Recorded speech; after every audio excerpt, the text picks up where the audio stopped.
All right, Colin. So it's crazy. You were telling me the other day about some crazy deals that you got for some people on some credit card rewards. I like traveling. My wife likes traveling. We actually have a trip to Maine for our 10th anniversary coming up here pretty soon. But, I'm a cashback guy and everything like that. But after seeing some of your stories on LinkedIn, I just had to ask, what is one of the craziest deals that either you've gotten personally or that you've gotten one of your clients as far as, plane trips and hotels and all that using points? For sure. Yeah. It's what's so fun about learning points and miles is to kind of find these sweet spots where you do find these crazy deals. So there's a million things out there like that I've seen or read about, but you probably don't want to hear about those. It's more like, what have I done or what have I helped people do? So literally 2 days ago, I was on the phone with some guys and they were, this couple, they were going, they were in Frankfurt, Germany. They're going to be in Frankfurt, Germany, and they want to fly home. And they're like, I wonder what we can do to get home. They were sitting on a decent amount of United miles because one of them used to travel for business. And so I just got on United and started looking and found a deal where for 80,000 United miles from Frankfurt to Chicago, they were able to fly business class, United's premium Polaris business class product. Now, that may not seem like nothing to you. The cash price on that flight, $7,000. I think What? $7,300. So, and that's not a crazy price. So, Okay, so correct me if I'm wrong real quick, because I saw this deal recently on a credit card. You could sign up and get a 75,000 mile bonus with this credit card mile. And they said that was the equivalent to about $1,000 in travel. Does that sound roughly about right? I know it's different. yeah, and Okay, that's so typical. with Go almost ahead. the same amount, you got them 7x what the standard offering is. Correct. And that's the thing is That's you nuts. find these deals. So the two of them, right? 7 plus 7, obviously $14,000. They used 160,000 United miles plus about $200 in fees, I believe it was. Don't quote me on that. To Okay. fly Frankfurt to Chicago direct, United Polaris business class, window seats, plenty of seats open. Again, $14,000 of value from about 160,000 of points. Typically, when we ask what a point is worth, it's about a penny. So think $1,600 Okay. for $14,000 worth of flights. It's amazing. It's just That is called crazy. ROI. Yeah, exactly. Now, okay, that's great. There's always that one random one out there. Okay, but I'm just going to press you a little bit. Like, is there another? Do you have another crazy story for me that's similar like that, or was this just the one off? Like, oh yeah, just all the miracles happened, the waters parted, everything was just perfect for this situation, or it's like, no, I'm getting some other stuff that's pretty close to that. That's pretty insane too. Yeah, I mean, there's long and short ways to answer that, but it depends on the program. So that wasn't. It might have been a little lucky, but I will say they had a wedding to get home to, and they had to leave by a certain day. I just Oh happened to wow. come across that. I didn't even use some fancy formula. I just went on United's website. It was sitting right there. I'm not special in finding that one. So that's a But really yeah, interesting detail. The fact that it's like this wasn't something they were even planning like months in advance no, and looking and waiting for the best deal. It was just, we got to get back. There's yeah, emergency behind this, and you just found a great deal. yeah, Okay, exactly. that So makes this story even crazier. To be honest with you, with yeah, me. and the thing is, they're there. So it depends on the program. But let's take something like Air Canada. So Air Canada Aeroplan is a really popular award program. The way they price their award tickets is based on distance. So New York Mm, to London, we'll say, is in the distance band that business class flights will only cost 70,000 points, 70,000 miles or okay. points.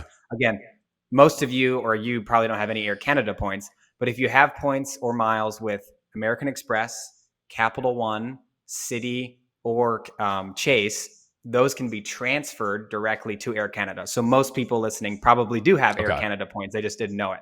So that being in mind, for 70,000 points one way, you can almost most days of the year. Don't quote me on that. Let's say Okay. 80% of days of the year, you could probably find a business class flight from New York City to a major city in Europe. Let's say London, Madrid, Munich, something like that for 70,000 miles. Again, the cash price on a transatlantic business class flight is almost always going to be at least, I mean, It's $3,000 a would couple be a $1,000s steal. easily. It's going to be a lot of money. So again, no matter what you're seeing, 3, 4, 5, 6x potential there.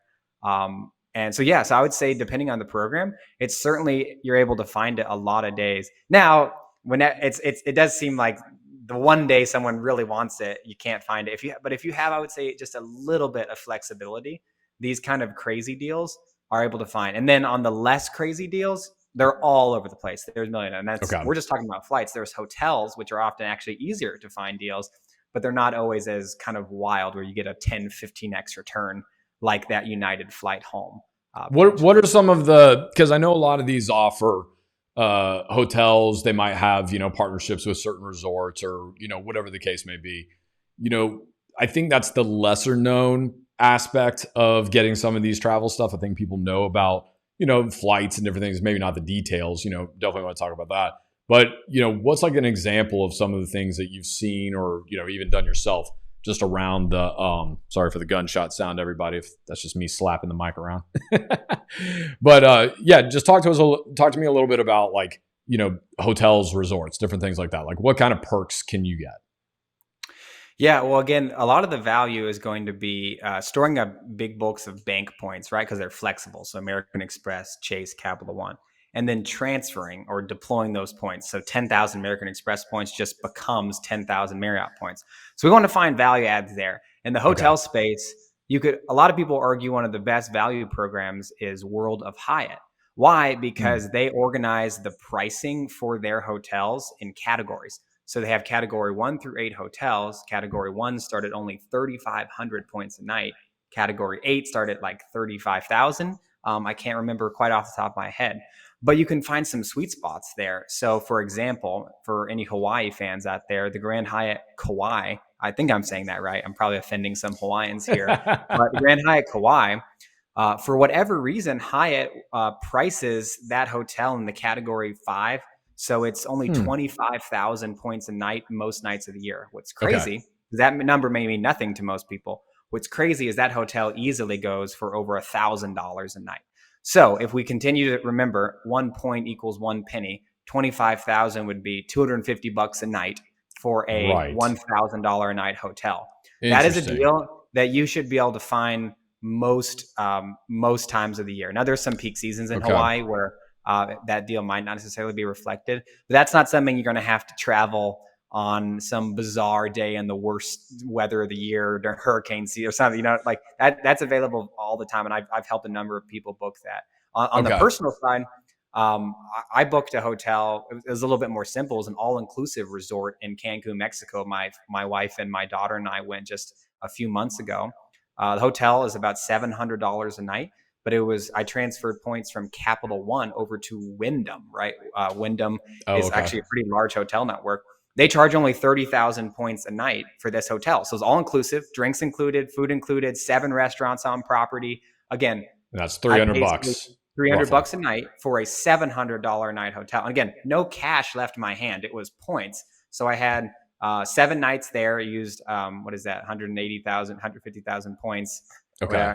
I'm not mathing in my head right now. But yeah. The point is you're saving roughly 50, upwards of 55+% just because you transferred points. Yeah, exactly. So there's 2 ways to see it. I like to measure the savings as the $700 a night number minus the $300 a night, like 30,000 points. So savings being $400 a night. Some people, and this is a little bit flashy, they would say, I got a $700 a night free hotel. It's like, well, no, you technically paid for it. Yeah. Now we're getting into that girl math, boy math situation. Exactly. Because I believe points are a currency. So when you use them, you are paying. So when someone says, I got a free whatever, I don't believe that's free because points in my mind have a ton of value. And that's why I'm talking about them all the time because I think they have a value. So you are exchanging a currency. So it's nothing's free. That is, that's a really interesting way to put that because I took my son recently to Dave & Buster's and, he was, just getting used to the fact of like, because he has a piggy bank, he takes his money, all that other stuff. And he was getting used to the fact that, they give you the card now that has your tokens on it. And it was like I made him pay $10. I paid for the rest of it, but it's like I made him pay $10 to see, okay, they're taking my money, this is giving me access to play some of the games and earn tickets. And, he had like a prize in the toy store that he wanted to go get, whatever. So I told him, I said, yeah, I was like, listen, I was like, view these tokens like it's money and play the games that you can earn the most so you can go get the thing you want in the store. So it's interesting to hear you say that I view points as a different form of currency, because that's actually exactly what it is. We're just talking about a different kind of economy. And this would be the same thing as trading dollars into some type of crypto, dollars into, the yen, whatever the case is. In this point, it may just be Delta Sky miles into whatever. So that's a really interesting frame that you put that in. I like that. Yeah, it is, like, that's the goal, is the currency arbitrage almost of. That's exactly. You're right. Cool. That's exactly what it is. Yeah. Because if Capital One will give me 75,000 points for signing up for their credit card, and Air Canada, for some reason, only charges 75,000 points for a $6,000 business class flight. Okay. And I can transfer points from Capital One to Air Canada. Well, I've just created this arbitrage here where I just paid $95 for a credit card that gave me this bonus, and I arbitraged the currency to get a $7,000 product or something, if that makes sense. Yeah, that makes sense. Whoa, that's really cool. And people do that every day. Like it's not even that hard to do. So yeah, I mean, that's a great way to see it. You're right on there for sure. I feel like talk to me about buying points a little bit, because when I worked in the professional world, all that, I had an American Express. And one of the things that I noticed a couple years into the gig was that, and I had access to all my points, and normally I would use it around, just save it up every year and buy some Christmas gifts off their portal or something with it. But then I started noticing, like with the travel stuff, that they would give me the option of, hey, you can book this route at this room at this rate, but earn 10,000 points if you pay like an extra $20, or I don't remember if it was exactly, that deal or anything, but it was like, I remember doing the math on it and I was like, well, as far as what points get me, this was actually a pretty good deal. Like, can you talk to me a little bit about that? And does every card do that? Is that a good strategy, bad strategy in this particular scenario when you're trying to book travel? What's the deal with that stuff? Yeah, people may not like the answer there because it involves math, right? And that's what's nice about the points game, if you want to call it that, is everything, like you said, you got to do the math. And right. So, yeah, I just booked an American Airlines flight for work, and yeah, you can pay more to earn more points. It's like, what, why would I do, because you have to see, one of the easiest ways to do that, to start that math, is to the Points Guy is a really great online blog. A lot of listeners have probably heard of them. But every month they release what they believe to be the valuation of all the different airline, hotel, credit card points. So, for example, you book an American Airlines flight and it says 10,000, you can get an additional 10,000 points for $200. I'm kind of making that up. Well, if they value American Airline points at 1.5 cents per point, then you can kind of do the math of like, at what cash payment 4 points would I get an equivalent value by knowing the value of 1 point. So I can't actually, like I said, mental math is not my strong suit. I can do math for clients, but so you can just kind of do the math if it makes sense. Generally, though, I'll say as a general rule, buying points is not going to be the greatest use, but sometimes they'll run these promotions. So for example, if you buy points, they'll give you like 70% extra points. So like a 70% increase in what you buy. What's crazy is if you do the math, sometimes that's still not even that good a deal, because again, every single airline hotel program is different. So I would say be very wary. I don't see people buying points that much, but I have definitely seen examples where the hotel costs $500 a night, but it only costs 20,000 points a night, and you could buy 20,000 points for, let's say, $350. So it's like, okay, you just paid $350 for a $500 a night hotel. People do stuff like that. Again, that scenario just doesn't come up every day from what I can tell. So that's one of those, the deals are out there, but you really got to be in the weeds looking for them. I wouldn't bet on anyone finding like a screaming deal there, because it's just not there too often. They want to make money. They don't want to lose too much money. So if they're selling points, they're aware of what they're doing.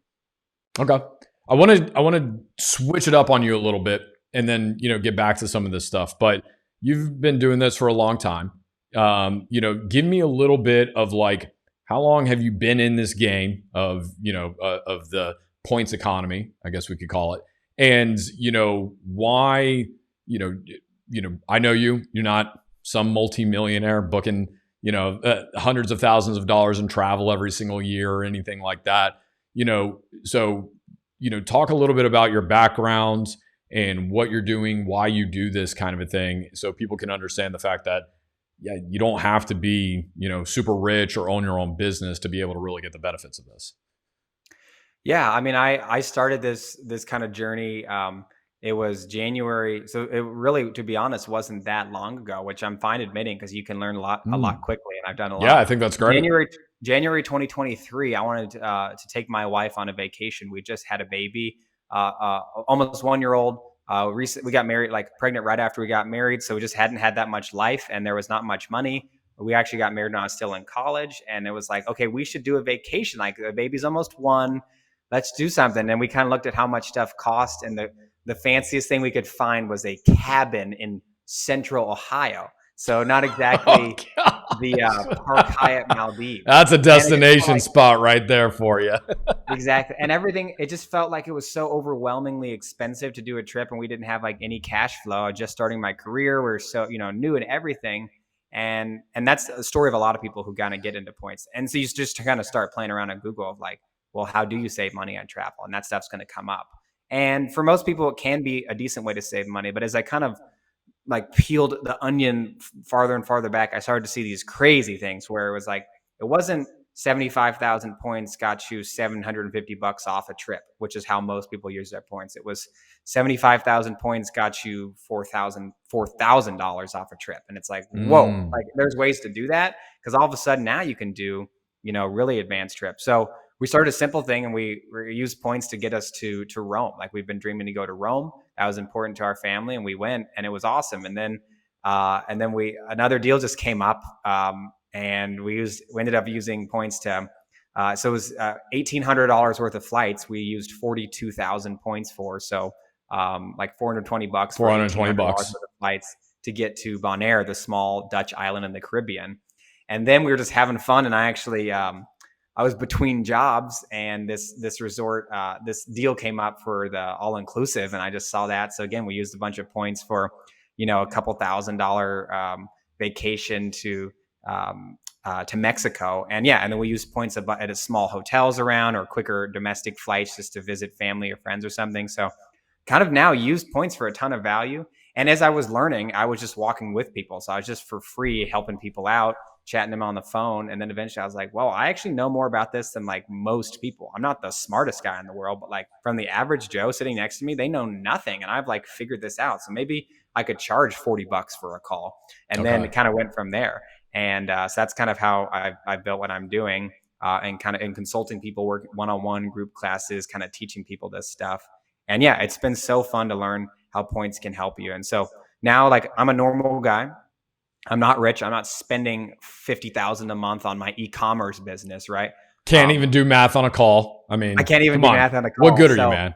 But I mean, what's cool is that, like, if I'm a normal family and I can spend, let's say $40,000 a year on personal expenses, which I'd be thrilled if we spend that little, right? Because life is just expensive, right? Tell me about it. On all life expensive, we spent $40,000 a year. With my Capital One card, I would earn 80,000 points. Okay. If I can get, because it earns 2x. So 2x on it. Okay. This is the Venture card or the Venture X? I actually was looking at those recently. Both earn the same amount, so it wouldn't matter. But I personally have the Venture card, so they both earn 2x. So 2x points per dollar. If my family spends 40,000 a year on it, I'll earn 80,000. And then, because I'm talking to people a lot, but this is easy to do, you can earn referral bonuses. So I can earn another 50. So right there, now I have 130,000 points a year. I can earn pretty easily between spending and referrals. Sorry. So 50,000 points with referrals. Yes. Yeah. Okay. Sorry. For whatever reason, you said that in my head. I was thinking like, you get like $50 a card or something. So, okay. Yeah, that's great. So 130,000 points. Is there a limit on that, by the way? How many people you can refer in a year? 50 is the limit you can earn. So that's 3 referrals get you 50,000. That's the limit. For me, it hasn't been hard to find that, because I'm talking about this. I'm taking trips. it's easy to find people, but I find a lot of people max those out every year. Anyway, my point is to say all this is that if I can earn 130,000 points per year on a normal guy, spending normal money, Mhm. getting a few referrals from my buddies or whatever at pickleball, like I can find round trip flights to Europe from most major cities in the United States for 40,000 points round trip, which Okay. means my family of three, I have my wife, myself, and my daughter, who's 2.5. That means that every single year, our normal spending can get us 3 round trip flights to Europe. Okay. So normal income, normal spending. Now this family is going to Europe every single year completely on points. That's what's kind of magic about it. Wow. Do you have any friends that that aren't rich that just go to Europe every single year? You know what I mean? Like, there's aren't that many people I make a that pretty do decent that. living. I don't go to Europe that often. So that sounds Exactly. pretty interesting. So obviously you have to pay for stuff when you get there. It's not like it's free coffee and free Right. staying there. Like that would use all the points. But I would say, from my understanding, the reason most Americans don't go to Europe is not because the hotels are expensive. It's because of the flights. Right. Because guess what? Hotels in Rome are a lot cheaper than hotels in Disney. You know what I mean? And everyone seems to go there. Well, it's interesting you say that. I was actually considering doing a ski trip in Europe next year instead of going out to my usuals in Denver, hitting all the Okay. Breckenridges and all that. And one of the reasons was because the ski lifts in the hotels are dramatically cheaper and the skiing's on par. Like it's just as good, So Okay. you're looking at the ski lifts in America in some of those hotspots specifically, and they've 3x'd over the past few years. Meanwhile, the stuff in Europe is roughly the same. And it's just like, well, it's 3.5 hours for me to fly to Denver. I could, for 4.5, 5 hours, fly to multiple different places in Europe and get the same quality of skiing, potentially cheaper. But the flight has always been something that I've had to reconcile because normally it's more expensive. But this way, from what you're saying, it's like, it doesn't have to be that way. So that's really interesting. Yeah, it's really cool. So that's what I try and tell people is like, normal spending, normal person, normal people can get a lot of rewards. And again, just to the last note I'll make on this point before we move on is, let's say we used 120,000 points for 3 of us to get to Europe. The cash amount of those flights. In fact, was actually we were just talking yesterday about a potential summer trip to Europe for 120,000 points plus some fees, for the 3 of us to get to Europe. The cash price of those flights was about, when I looked yesterday, and next summer was about $4,800. Okay, so almost Okay. $5,000. So Man. basically using about $1,200 worth of points for $4,800 worth of flights. Again, my family cannot afford $4,800 of flights, Wow. but through the points we can get to Europe. That is And once we're literally, there, I can do math pretty decently. That's literally, we're talking right around 25%. So yeah, that's 75% off those flights. That's incredible. yeah, it's not at all uncommon to see deals like that. Like it didn't surprise me when I ran the numbers yesterday, because I was like, yeah, I help clients do this every day. So it's it's fun. This has Like, got it's me, really thinking, right? So I have always been I'm big on simplicity when it comes to financial systems, right? I work with business leaders, salespeople, entrepreneurs. We have, variable income, different things like that. And I always tell people, because our financial situations tend to be a little bit more complicated, keep things simple. And because of that, I normally recommend a maximum of 2 credit cards. And that would be like one personal, one business usually. So that being said, I've also always been a fan of cash back. And the advice that I've given people is that, look, cash back you can spend on anything. Computer breaks down, something like this, especially if it's business. It's like, if all these things are happening, if the points are equivalent to like what $1 is, as was my understanding at the time, it's like, just get the cash because you can spend it on anything. You spend it on the flight, you can spend it on equipment, you can spend it on whatever you need. So it's just more versatile. And I was like, you might get some good deals in airfare. And I know you can get perks like with the rooms in the airports and other things, but that was my best understanding. So now, from conversations with you and different things like that, now I'm looking at it from, well, what's the best ROI that I can get for my money? So if I'm going to spend money on a credit card, I can't really arbitrage cash back that much. It's pretty straightforward. There's a couple things you can do, like with Capital One shopping. I was buying some clothes the other day, And then the store I always went to under Capital One, they were like, hey, we'll give you 12% cash back on this purchase. So I was like, great. So there's little hacks that you can do like that with it, but that's 12% cash back, right? It's not close to equating to a lot of the ROI that you're getting in some of these other situations. So here's my question that I have for you. For people who are business owners specifically, what would you recommend if they don't travel that much? Like, let's say I strictly work from home, but then maybe I do want to take a personal vacation. Would you recommend a business card or just a regular Venture X card and get the points? Like, make the case to say, screw cash back. You need to be going all miles. For sure. I mean, I would recommend cashback for someone who doesn't have interest in travel. Okay. For sure. My father-in-law, after he's learned about what I was doing, he's not a big traveler. He's like, should I be on one of these cards? This seems amazing. And I was like, well, you don't really travel that much. And that's okay. And that's not really his interest and to go to Europe or something. And so he should have a cashback card. Lots of people I know should have cashback cards that just travel is not really a part of their life. They have whatever situation in their whatever it is that just they don't travel that much. Fine. So that's my note. If that's you, fine. You're great. If you do care about travel, if travel is a priority, I would even argue that if it's one awesome epic trip a year, and that could just be Florida, it doesn't have to be the Maldives, even just one epic trip a year, I think it's worth to do. It's worth to do a travel card. Here's why: it's that arbitrage opportunity. So let's say 100,000 points. So let's compare 100,000 points versus $1,000 of cash back. Okay. $1,000 cash back would be awesome. Let's say you have two cards. They both earn the same amount, a travel card versus a cash back card. They're earning the same, let's say 2x points per dollar or 2% cash back. There's lots of cards like that, right? Well, the $1,000 will only ever be $1,000. But if you play your cards right and you know what you're doing and you talk to someone like me, or even there's plenty of free stuff online to find out how to do this, that 100,000 points will not just be $1,000. It could be $5,000 of travel. So from your normal spending, you got an additional, huge amount of value. So you got like $4,000 more of value. So that would be my argument for travel versus cash back, because what these arbitrage opportunities we're talking about aren't possible in cash back.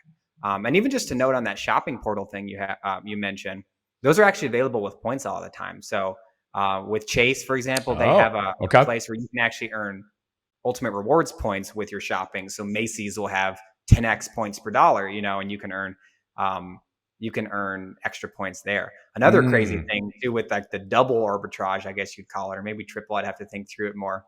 But American Express is connected to Rakuten, which is a really large large shopping network. Yeah, super large. A lot of people have heard of it. You can actually switch it to, instead of earning cash back, you can earn membership rewards points. So they'll have crazy deals on there. For example, I saw one with Dell computers. Let's say you need to buy a computer, or you're a business owner, you need to buy 10 computers for your whole staff. They were offering 20x, a limited 20x cash or 20% cash back or 20x points per dollar with American Express. So let's say you spent $10,000 on Dell computers for the staff. You'd earn a huge amount of points. And then that's the crazy part, is now the double arbitrage. You earn a huge amount of points and then you redeem those. You transfer them to get, 5 cents per points to get 5x more value from those points you earned. Now you've earned a bunch of extra and you've redeemed them for 5x more. So now you've got this double arbitrage possibility.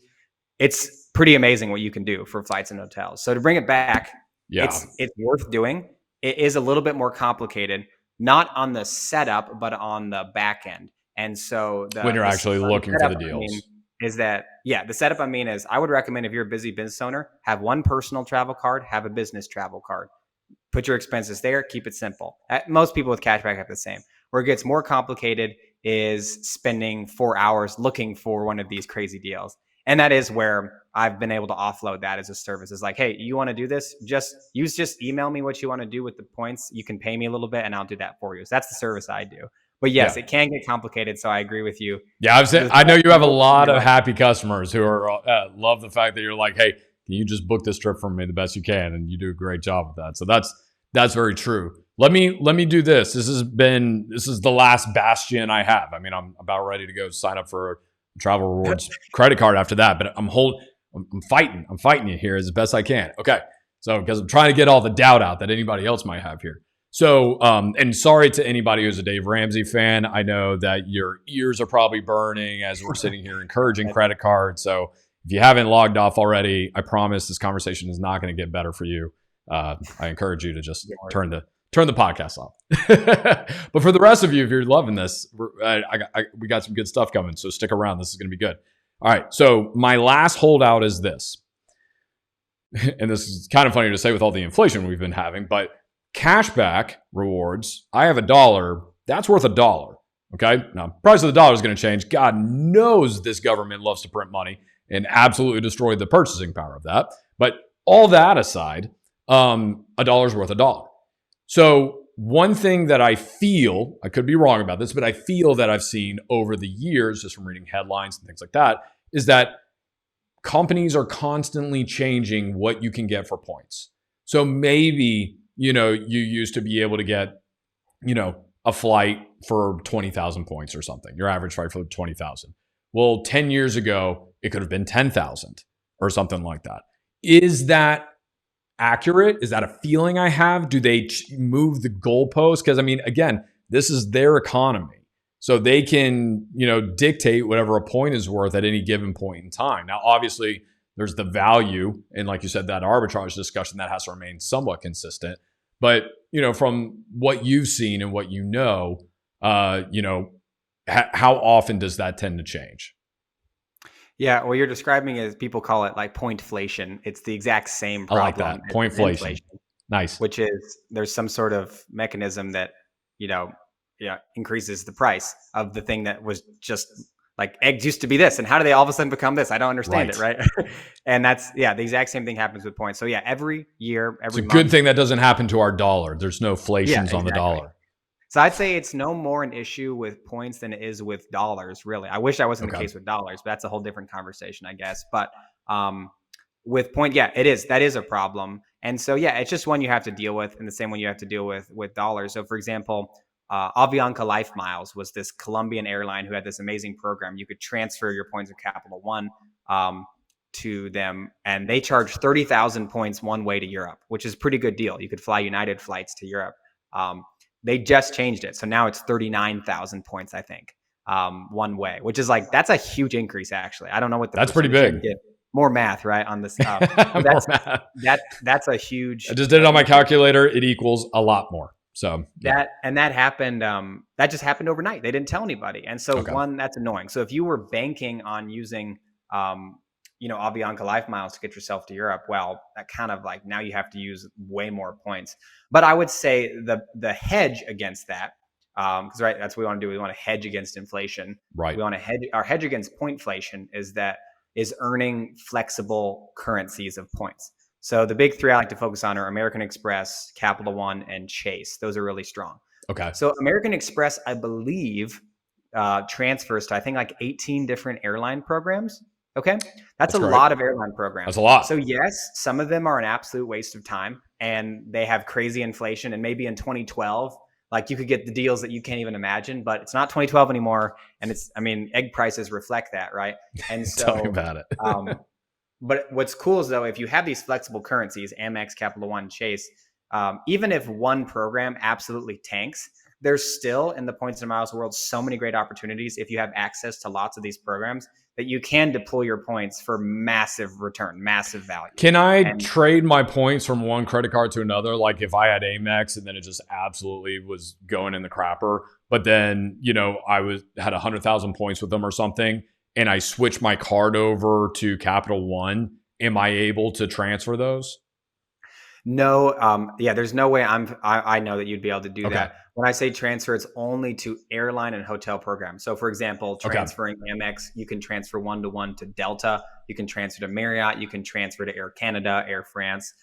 So my point is that even if, for example, one of the best places to transfer Amex points to is ANA, the Japanese airline. It's one of the highest rated airlines in the world, and they have amazing deals all over the world.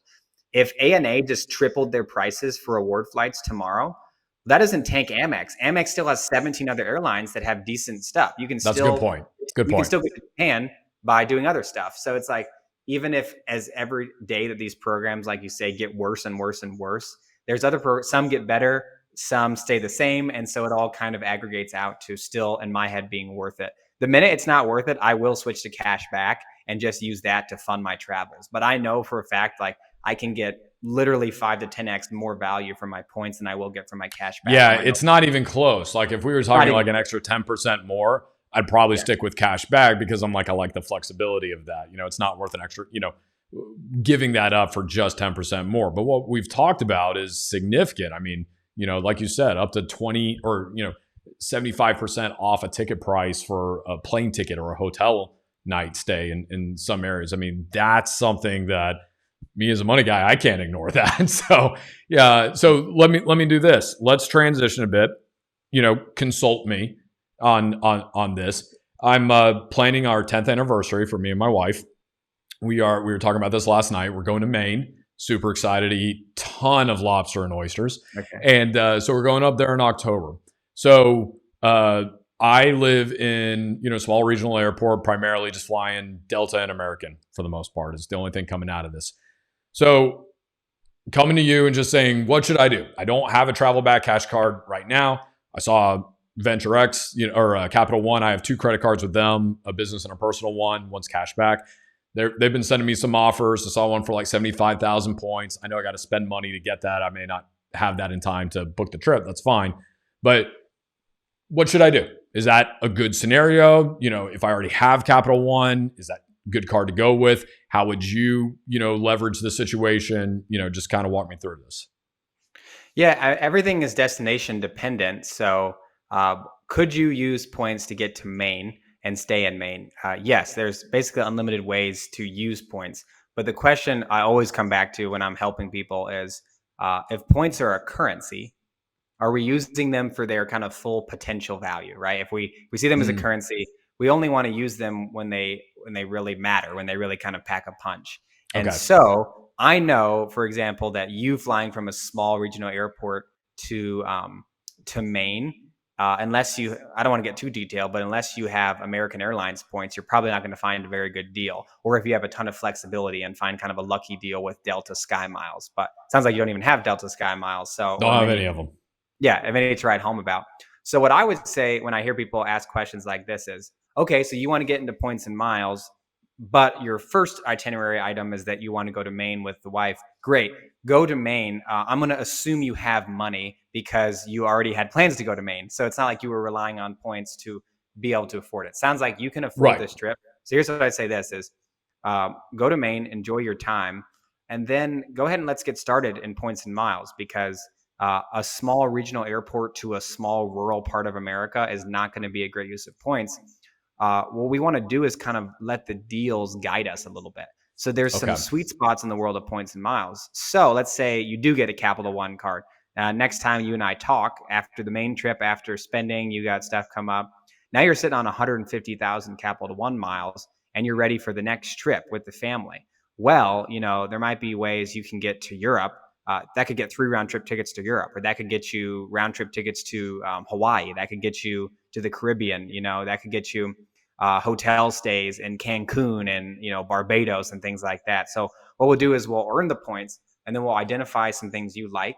And then we'll find some deals that kind of all come together and that of all the things you like there. So that's how I would advise it. You can't use points for everything. The way you could use points for the main thing is, say you're in Capital One miles. It's $400 for you two to fly there. You could just go on Capital One. You could pay for your Capital One card and you could use 40,000 points to just erase that purchase, right? That's great. You just got free flights. But here's the thing. You just used 40,000 points for $400 worth of travel. I'm telling you, 40,000 points can get you $1,800 worth of travel. So it's a currency. Hold on to it and do your thing. So I wish I could help you with the main thing. No. But this is good because this goes right into my next question that I was going to have. So this works out great. So in my situation, I was going to book for Maine. But what you're saying, and like I said, this is going to my next question, is that's already picked out. It's a small area. We're going to like Portland, Maine, and then we're driving nowhere. So there's probably not a ton of deals or partnerships on this, or, whatever the case is. That's fine. The best thing to do, if I'm, again, just looking to maximize the investment of these points, right? I'm I'm the contrarian investor. I think of everything as an investment. So if we're looking at this as its own currency in arbitrage, the best thing that it sounds like I could do is be focusing on my next trip. So sign up for the venture card with Capital One,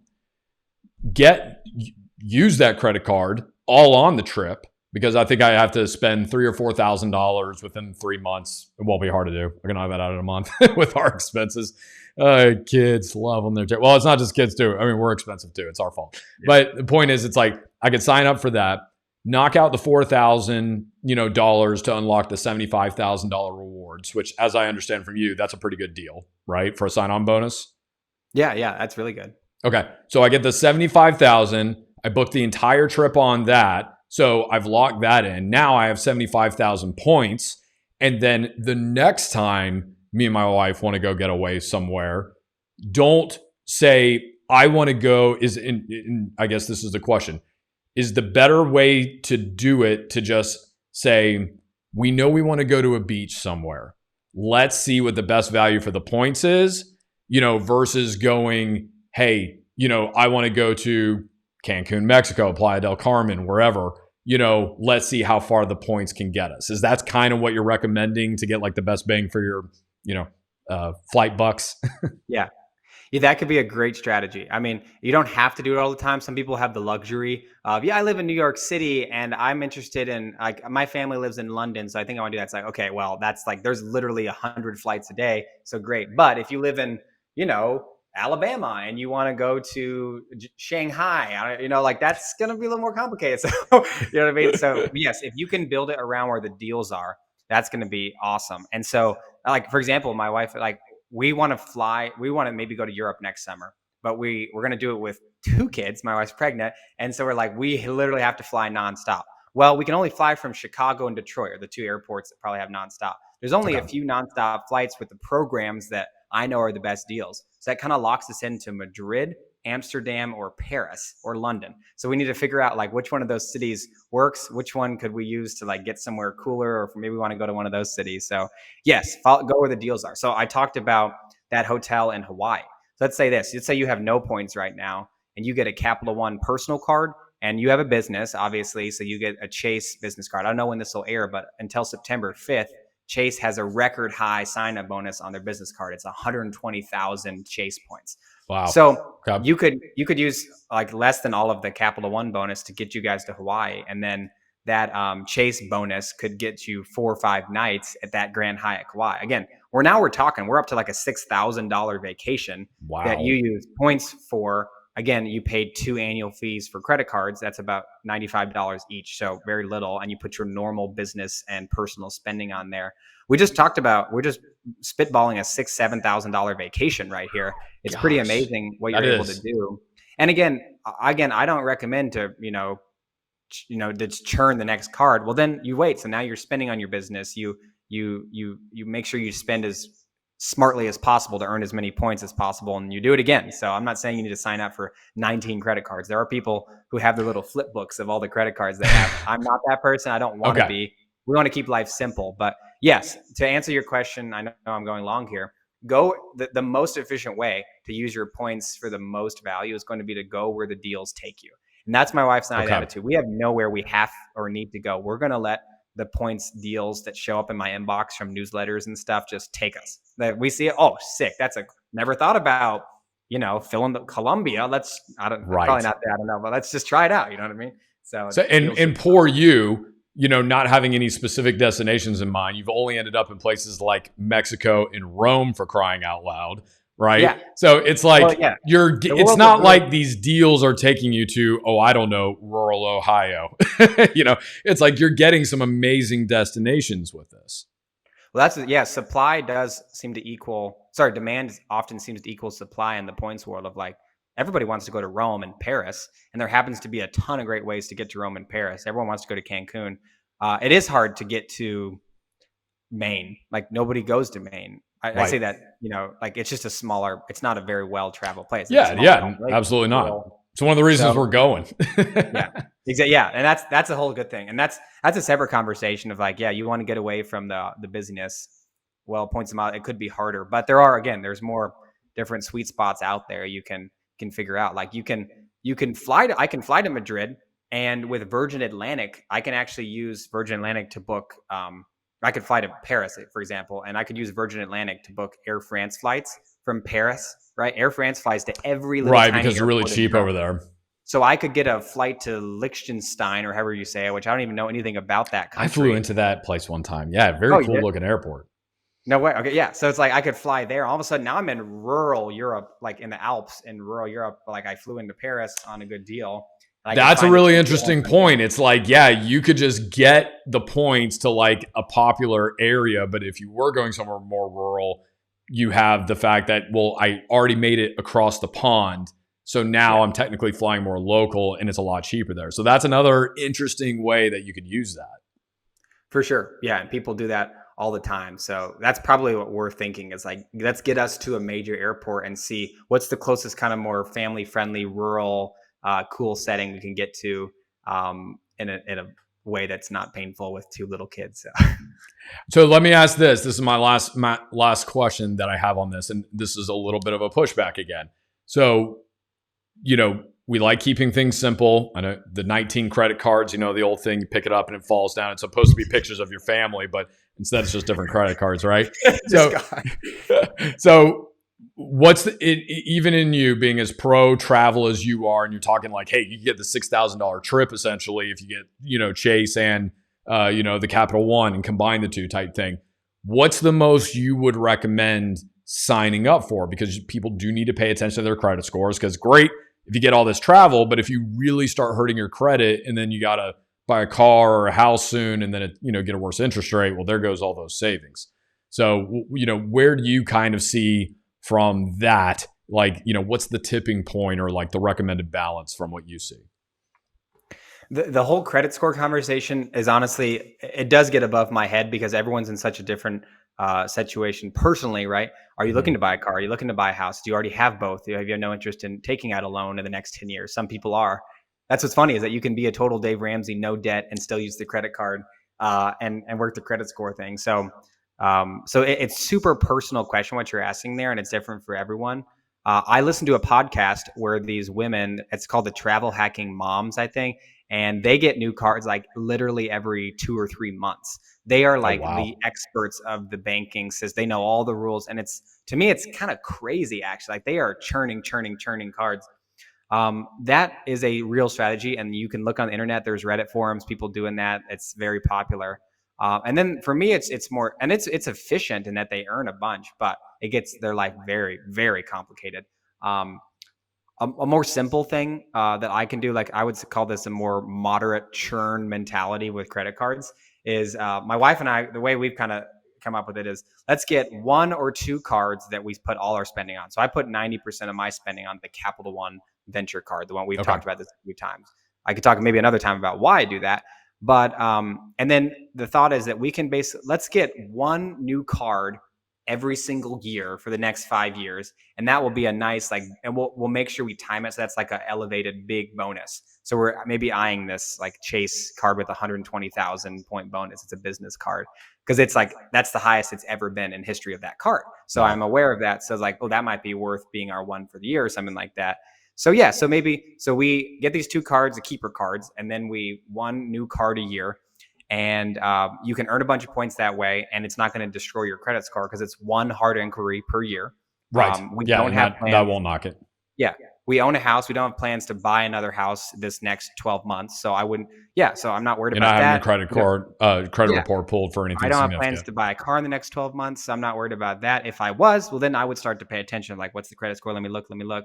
But it's not in the cards. No pun intended there. So So um, even when you get extra cards, so you're signing up for these one a year or whatever, you're really just doing the sign up, spending the minimum that you need in order to unlock that signing bonus.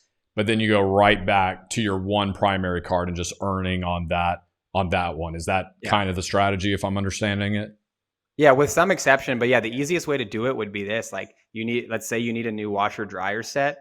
Dang it. Well, I need a new washer dryer set. So now I have to spend $7,000. Well, get there's an elevated card. It's 100,000 point bonus. You get the card, you pay the annual fee. Let's say it's $95. you pay for the washer and dryer, you earn a bunch of points from that, you earn the bonus, and then you don't put any other expenses in that card. Or maybe just to keep it going, you put like $5 a month of your Peacock subscription, NBC or whatever. You just put that, and then you don't carry that card with you. You leave it in your wallet, you leave it on your desk. And then next year comes around, instead of paying that $95 annual fee, you can downgrade it to the free version. Most cards have a free version. Now you're just sitting, you have 100,000 points for a card that you paid $95 for once. It's $0 annual fee. You can just keep it for life. It's not going to hurt you. It's got $5 a month on it for Peacock, and you can just kind of sit easy and don't carry it with you. And you could do that a lot of times. If it's once a year, you're really not going to get too hurt. Again, there's people who are doing this like crazy people, and they're getting new cards every 2-3 months. Yeah. So for 95% of the people out there, it's going to be more like my situation. It's like, hey, I just want to earn a bunch of points and then, use them when I can. I'm not looking to spend all this time on that. So the very simplest version, which I recommend, especially when I talk to business owners. So when I help my parents who are business owners, it's one personal card, one business card. Yep. Spend. Don't even think about. You don't have time to think about anything. Just spend on it. Call me when you have 150,000 points. You'll have them sooner than you think because you spend a lot of money on your business, and I'll help you get a lot more money out of that. So the more complicated your life is, the more simple probably your strategy should be.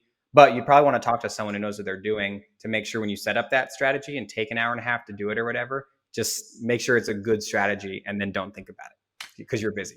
Well, I can't find a better thing to segue on if somebody does want to take advantage of these opportunities and does want to learn to maximize it. Where can they find you? And what's the best way to get in touch with you? And what are some of the ways that you help people? Yeah, the way I help people is pretty simple. Is typically it'll just be in the form of a one-on-one consult, a coaching session on Zoom. We'll sit down, we'll look at what you have, where you want to go. And we can talk about earning points. We can talk about credit scores. We can talk about redeeming points. It can be, you can talk more, I can talk more, depends what you need. And we kind of let it go. I have a group coaching session for people who maybe don't want to spend as much money or just kind of want to learn about how to use points well. Once a month, I'll be doing that. Next one is, it's Tuesday. I can't remember even the date off the top of my head, but you can find all the information about my services, so those one-on-one coaching services, the group coaching services on my website, collinstroudtravel.com. And I guarantee that you'll save $1,000 or more. So hopefully that makes it worth it for you right there. And hopefully you can tell by this conversation that it's never 1,000. It's always like way more. But I put that number in to make sure if you want to invest with me, then it's going to be safe. You're going to get a return. And I think that $1,000 number is like the bare benchmark minimum. And I hope it can be 4. So that's the goal by working with me. So I will have your website down in the description below for anybody looking to get in touch with you. So that will be linked if you're interested in this. Go check it out and make sure that you reach out to them. If there is one thing that you could tell everybody about travel, points, anything relevant to this at all, what it's done for you and your family, that changes the experiences, just anything, what would you want people to know? I feel like the thing I keep saying more and more, and this is stop wasting your points. Because if you understand that 100,000 points is not worth $1,000, but it could be worth $10,000, then you should totally pause everything you're doing and be like, oh my gosh, I can get a $10,000 vacation, and then take the time, figure out what that means. If that means talking to me, let's do it. If that means spending some hours online, do it. But stop wasting your points. Everyone I know seems to have points, and 95% of people are wasting them.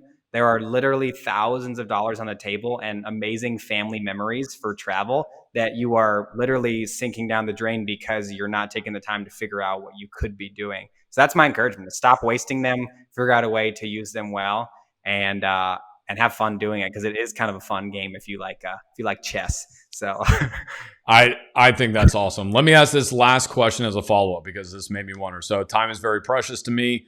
Talk about this all the time. I'm a busy guy, got a lot of things going on.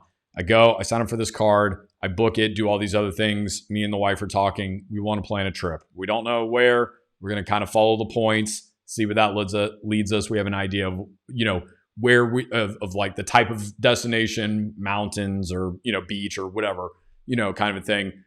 How much time would you say you normally need to dedicate to, it's like you already got the points. How much time do you need to dedicate to research, to finding the best deal in that kind of scenario where you're forward planning anyway? Yeah, I would, I don't want to say it's, yeah, just take 10 minutes and you're good. Um, if you, for any of you who've planned a real family vacation with no points involved, you're aware of how many it takes. And you're probably kidding yourself if you think it takes 2 hours to plan a family vacation. Even with all cash, it's a very hard thing to do. The rental car, the restaurants, the research, the tours, the hotel, the flight, like it's hard. So I would say that points is going to be, maybe you can add 20% more to find it's going to be more challenging because there's more problems. I have trip planning services where I try and take that time away from you, where basically you just tell me I've got 200,000 points and what can I do, and I can do it for you. So that's a nice thing I offer. But yeah, it will take a little bit more time. But I would argue But that that's the still not time bad. 20% to save that kind of money on a trip. I mean, that to me is worth it. Yeah, yeah, I think so too. I mean, and If we're talking 4 or 5 hours total to plan a trip like that, and you're saying it's going to be an extra hour, but I could potentially save, hundreds, if not thousands of dollars on that, I'll take that extra hour. Yeah, it can. And again, it can be very variant, depends your level of education. But I truly believe it can be as simple as this. You want to go to Europe, you have Capital One points, Google uh, flights to Europe, Capital One points. And I'm telling you, the top strategies I would recommend to you are all right there on those first 3 websites. You just might be confused by them. But if you just follow what they say, like it does work. And so Okay. it doesn't take That's that much great. time. You just might run into some hiccups, but you run into that no matter what you do, because travel gets really confusing really fast. Totally. Awesome.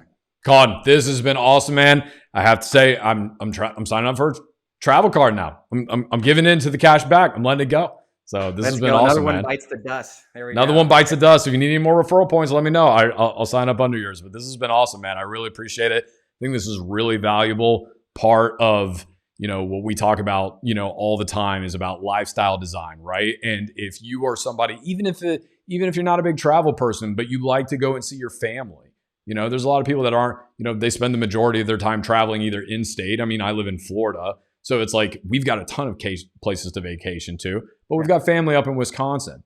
So, if we're going to, end up heading to Milwaukee, it's like at the very minimum being able to get some flights cheaper sounds pretty freaking awesome. So, I think for the majority of people, this is going to be very eye-opening, and this is going to be something to where, you can continue to design the life that you want, and you just have to think a little bit differently than the masses in order to go about getting it. So this has been right on mission, man. I really appreciate the time. It's been fantastic and a pleasure talking.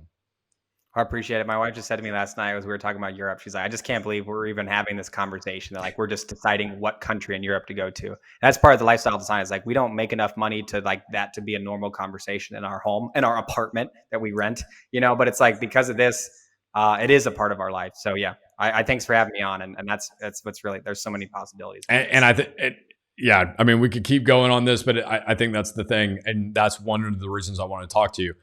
You're not some Instagram influencer out there, who's jumping on a private jet and faking stuff or anything like that, or, taking pictures of somebody else's Lambo, pretending like it's yours. It's like, you're here, you're an authentic guy. You talk about your situation very openly, and you're like, listen, I'm not rich by any means of the imagination. You might even make, from what we've talked about, like slightly below, the average income in America, in some situations, but it's like, it doesn't matter. You're still finding ways and working a system, in an economy to live and have these incredible experiences that are valuable to your family. So kudos to you, man. I love it. And I can't wait to watch your continued success with this, because you're helping a lot of people achieve some incredible trips, but more importantly, some amazing dreams and memories that they'll make with their family. So yeah, keep it going, man.